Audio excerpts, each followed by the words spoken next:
This app is called Trap Funny Sounds.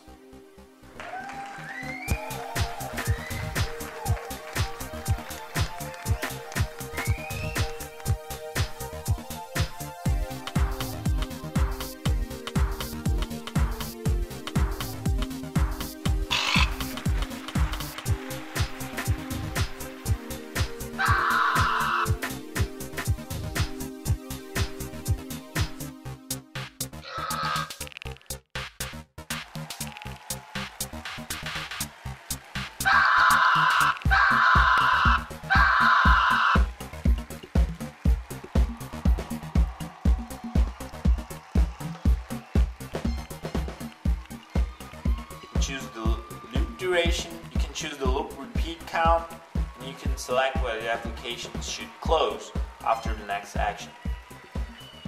Yes!